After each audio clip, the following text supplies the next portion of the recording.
Man, I sure would want one. Hey, how's it going? In today's video, we have the 1/100th scale RX-78F00 from Bandai. I bought this kit at the Yokohoma Gundam factory when I was visiting Japan, and it cost me 3,600 yen. And this kit is exclusively sold at this location. And though this kit may look like the original Grandpa Gundam, the RX-78-2, they are in fact two different Gundams. The F00 was pretty much exclusively made for the Gundam dock, so it doesn't appear in any media. And in my opinion, they just wanted to design a modern interpretation of the RX-78-2. And of course, to sell a model kit of it. So let's get this review started. Beginning with the box, and the box looks like this because I had to crush it for luggage space. But here we got the box art, which looks absolutely magnificent. A great dynamic pose, and I absolutely love having Japan in the background. On the side of the box, we got the F00. The kit's in a variety of poses, and it's fully painted, so keep that in mind. If you didn't know, this is a 1/100 no-grade kit, but don't look down on this kit, it does have a variety of things that come with it that's pretty cool. And we got a couple of images highlighting that. And of course, a picture of the giant Gundam itself. This kit also comes with a display base and some decals. Or not some, a lot.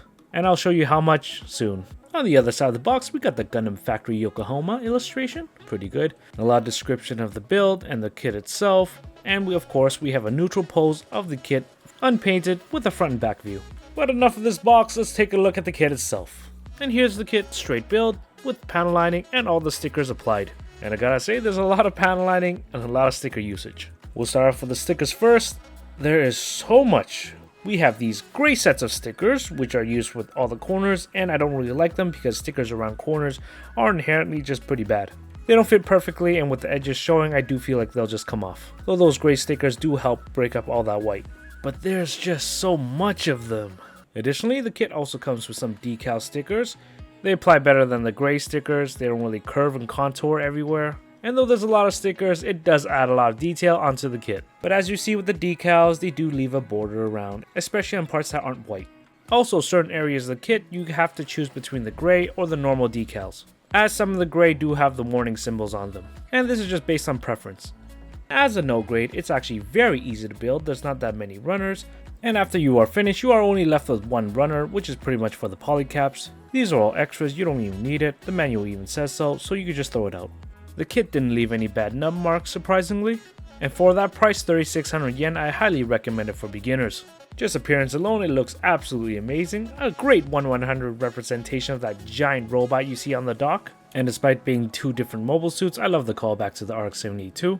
Especially with that color. You got the iconic white, blue, red, yellow that always works well for the main Gundams. And despite being a no-grade kit, yeah, it's not a Master's Grade or full mechanics kit, it's just a 1/100 no-grade. Though being a no-grade, it still has a lot of surface level detail. Look at all that panel lining opportunity, which I highly recommend you doing for this kit. And along with the stickers, the panel lining, the colors, it just looks so good. Actually, I take that back. As you zoom in, the stickers don't look that great. Especially the gray ones. They kind of look off and they don't really adhere properly. Always remember, stickers suck. But from far away, it looks pretty good. Kinda wish water slides came with it, but can't lie, not disappointed with the kit. At least in terms of appearance. I'm not sure about articulation. Let's take a look. Now starting off the articulation with the head, it's able to move side to side this much. It can tilt its head up and down this far. The base of the neck allows the head to extend and retract. By retracting, it allows the head to actually look up even further.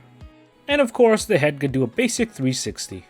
Coming to the arm, the shoulder is able to internally rotate, but unfortunately can't externally rotate.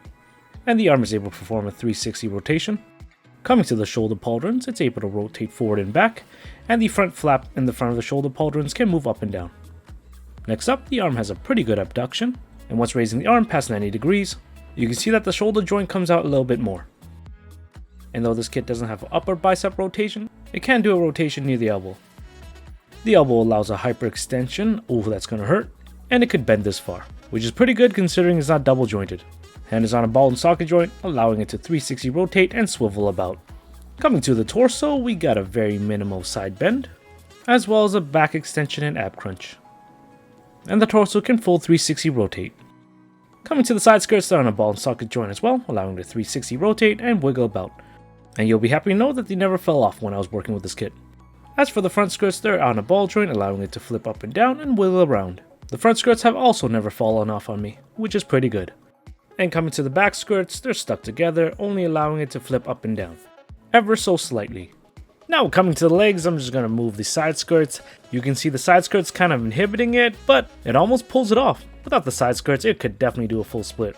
Now flipping up the front skirts, we got this much of a high kick, which is pretty good. And in contrast, not that great of a back kick. And that's not even the skirt's fault. There's actually a piece inside the leg that prevents it from being raised backwards. Just gonna remove the legs for this next part. It's easier to show. Like a lot of gunpla, there's a mechanism over here allowing the hips to move forward and back. Now onto the leg itself, there's an upper thigh rotation. Next up, we got a decent knee bend with some moving thigh gimmicks. And for a no grade, it's pretty cool to have.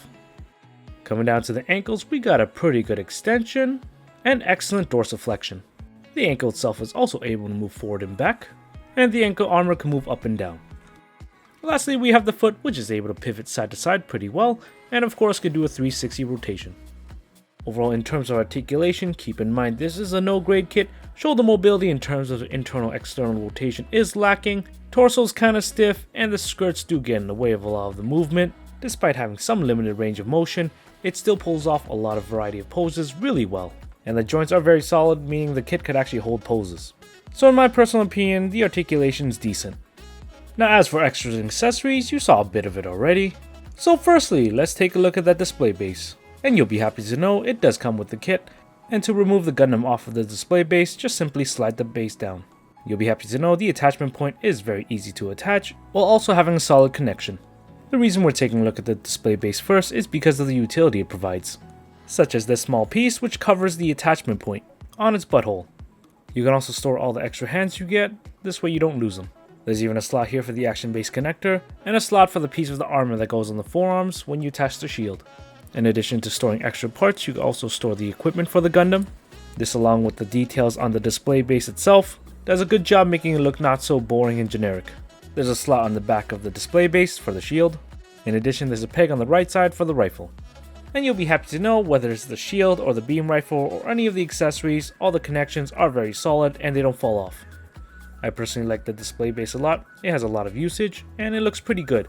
And if you don't want to use an action base for this kit, you can use the display base, put it in a dynamic pose. It still works out well. Moving on, you already know the kit does come with a lot of hands. We got the open hands currently on it, as well as a pair of holding hands and a trigger finger right hand. And they're molded on pretty well. You can actually see quite a bit of details on the hands. This level extra detail is so small it can be easily missed, but I appreciate it. Like traditional hands, they're a ball socket joint, so you can unplug and plug them anytime you want. Next, we have the beam rifle. Pretty generic in design. There is some surface level detail molded onto the rifle, giving it some texture. The rifle only has one moving part, which is this lens right here, that is able to move left and right. To equip it, you're going to need the trigger finger hand, which unfortunately only comes on the right side, and you're going to need to disassemble the hand to sandwich the gun right into it. Swap out the hands and there you have it. Nothing overly difficult, and the rifle stays put pretty well. Next up, we got the shield. Pretty basic in design, but there's a lot of panel lining opportunities that I highly recommend you doing. Like the rifle, pretty generic in design, and similarly, has a lot of good molded on detail. Even flipping it onto the back, you can see not a lot of hollow bits, and the only moving part is this handle over here. In addition, the attachment for the handle has 2 points of contact, allowing you to adjust the positioning of the shield. And to equip it, you're going to need to pop this armor piece off, and like I showed earlier, you can attach it to the back of the base so you don't lose it. Now just attach the shield right into the forearm. You can also slide the handles right into the hand for a stronger connection, but it does inhibit the shield from rotating. And now the Gundam finally looks complete. A basic, but very iconic pose. But of course, a Gundam needs beam sabers, and we got 2 of them that come with the kit. 2 handles are stored right onto the backpack, so you can just pluck them off. And like every other gunpla, there's a peg for a socket on the handle. Whether you pose with the beam saber, that looks pretty cool, or the beam rifle, giving it the iconic look, or whatever pose you decide to put the kit in, it pulls it off very well.